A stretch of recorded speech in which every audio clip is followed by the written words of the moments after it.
In 1980, the OECD agreed upon 8 principles for privacy. The first principle was the collection limitation. There should be limits to the collection of personal data, and any such data should be obtained by lawful and fair means, and, where appropriate, with the knowledge or consent of the data subject. The second principle is the data quality principle. Personal data should be relevant to the purposes for which they are used, and to the extent necessary for those purposes, they should be accurate, complete, and kept up to date. The third principle is the so-called purpose specification principle.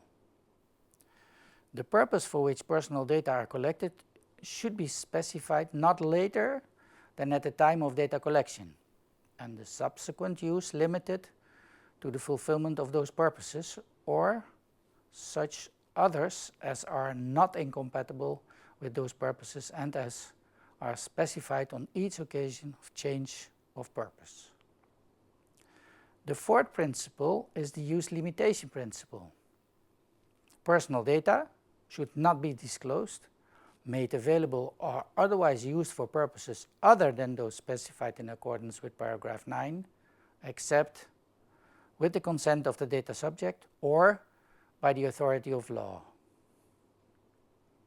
Then the fifth principle is the security safeguard principle.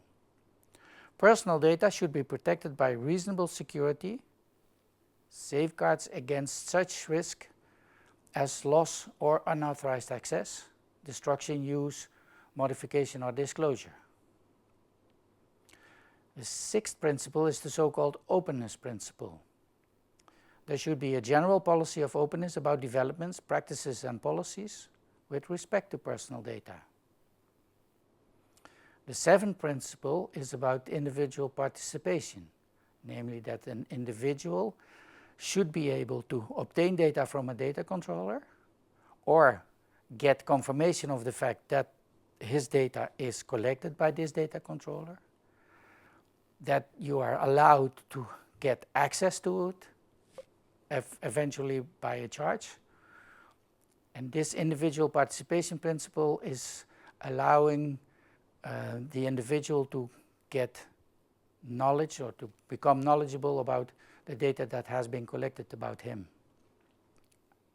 And the eighth and last principle is the so-called accountability principle, that the data controller should be accountable for complying with measures which give effect to the principles as stated above.